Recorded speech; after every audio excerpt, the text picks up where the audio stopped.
Hello everyone and welcome to another Nerd Out video. Please excuse my hair. I didn't Excuse realise Alice. it would look like that. You'll be fine, you'll be fine. So we went out today, got some stuff, bits and bobs, like normal. We forgot the wood. One of the main things we needed to get and we forgot about it. So we needed to go out and get some. And you think, well, why can't you just go get some yourselves? Well, we need some ones that, what is it, satellite better. Yeah. Birchwood. We need birchwood because everyone's a bit damp as well because it's been raining and stuff. And if you say why they want it, if you dig too deep into why, you know, it just falls apart. We're just getting wood. We need wood. So we're off. We're thinking like, do we need? And I was like, oh no, we do. So we're just driving. So Ellie stops work tomorrow, don't you? Very excited. So I've done a few practice runs. So how were they for you? First one I took with you, which was absolutely fine. Second one, well, other than we went Leeds way instead of East way back to Hull on the F62.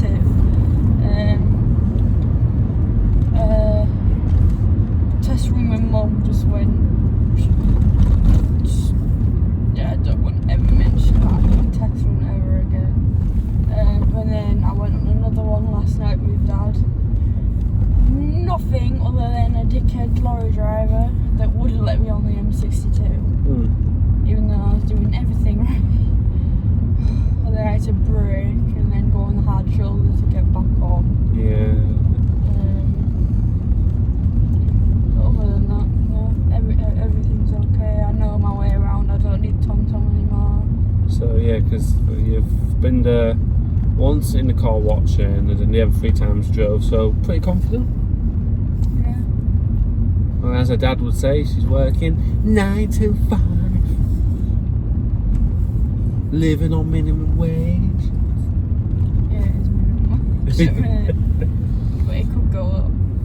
Yeah, well, hopefully if she does well at it. I'm looking at other stuff we need to finish applying for it. So yeah, it's all going good. So yeah, any updates? If you haven't watched the Amazon video, that was, I don't know. I just, it used to be really good for stuff, and now at the minute it's just, I don't know. I think because it's so busy, standards are. I feel like they're slipping, and it's annoying because Amazon, they're a giant company, but reasonable price a lot of stuff. Like at least Disney Traditional of Tangled Gang, you know, I got that for under 40 something.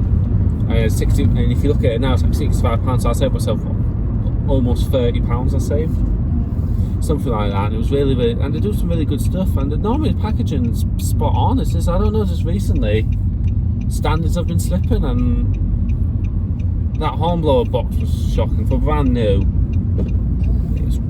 The discs are fine, absolutely fine. One of them's a bit, don't know if I'll replace it all, but nah. And then obviously Ellie's Disney Traditional didn't come with a slipcover, even though they advertised it with a slipcover. Blu-ray. Disney. Oh, sorry, Disney Blu-ray. My apologies. Which is annoying, but it's just one of those things where you could make a big fuss and send it back, because for a couple of quid, it's not, there's too many stresses in life for that. It's just it's not going to order from Disney slipcovers from there again. I mean, you can buy them separately on eBay, but sometimes people sell them for like silly prices. So it's sometimes was a Little Mermaid and that you found in CX for like £4 or £5. So something like that. And so CX is always a good show. It's always worth going in and have a look. So but yeah, but Hornblower, I haven't watched it in years. I watched it again. It's just so beautiful. It's like when ITV did Hornblower, did Sharp, you know, in the 90s they kind of owned drama. Like, you know how Channel 4 is the king of comedies, really. I mean, BBC is good, but BBC does more good documentaries. Yeah, I mean David Attenborough's great for, but Channel 4 is king for comedies, and ITV is kind of really good for But they haven't really done anything like that in a while, like a Sharp and a Hornblower kind of. I mean, I know they do a lot of like murder stuff and, you know, on those lines, but it's nice where I kind of miss where they got the rights to a book series, and each episode is like a book to do, because that's why they're like almost 2 hours long, because they're like doing it off a book, and it's a shame because they're really, honestly, I mean, Sharp is great, it really is, but when you watch Hornblower, it has a bit more, what's the word, like, it has a bit more, and I don't know, maybe it's just a bit more fascinating learning about the Navy stuff, you know, especially warfare back then, because Hornblower takes place the first one takes place in 1793, so the start of the Revolution, French Revolution, you know, the Republic and that. Sharp takes place in 1809, with Napoleon's emperor and that. So it's interesting because in Sharp, you know, the Spanish are allies of that, but when you watch in Hornblower, Spain is still allied with France. So you have the Republicans and Spanish versus us. And yeah, it's just quite interesting. And Ellie, you're quite enjoying it, to be honest, aren't you? Yeah, so I didn't think I would. Yeah, like naval stuff, nothing against it, you know, but out of all of history, I don't really look at too much Navy side, or maybe like with Spanish Armada. Obviously, I've watched a few documentaries and that, but apart from that, Navy stuff's not really. But Hornblower is just, I think it's C.S. Foster, I believe. I know Foster's that, and it's beautiful, the books. I think my cousin had them, and I think I had a little read, just a tiny bit, but they're just, the series is beautiful, and it's just great to watch, and it's reasonably priced as well. Not on Blu-ray though, which is annoying. There's a digital DVD remaster of it, which is, I did have the originals, and it does look better. And I think Sharp is on Blu-ray, but it's one of those really expensive Blu-rays where you have to really like Sharp to buy it. Because in Sharp there's the DVD ones, but there's the DVD digital remastered. So you're thinking, ooh, don't really want to fork out a lot on Blu-ray, because I just get the better version DVD ones. I mean, for the last 4 or 5 years I've been upgraded to Blu-ray. And you look at, especially with your collection, you look at it and you think, do I really need to buy that on Blu-ray? Do I not? Am I okay with it? Like John Flitpick, or John Flickinger, but I think it's the Flitpick if you type in on YouTube.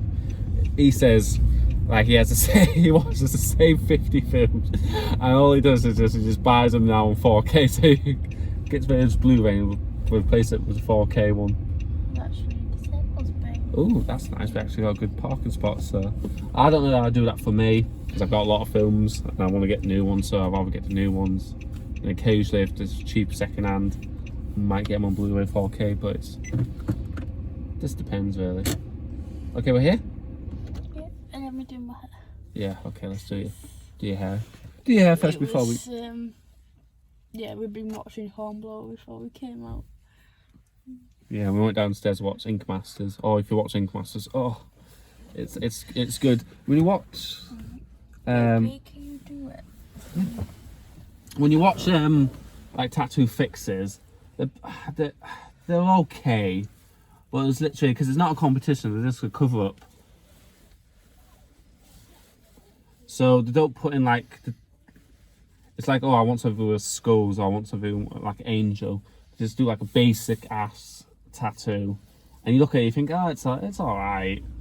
But when you watch Ink Masters, because it's a competition, they really like test the people, like with new school, with Japanese, American traditional, you know, portraits, black and white, and it's just, you say, oh, but I think he does that, Ink Master, Tattoo Fixes, yeah, but you watch the quality, and it's just, it's ridiculous. Like even some of the early weeks of Ink Masters, I wouldn't go on the early weeks. I'd rather go later on, because, you know, there's better artists.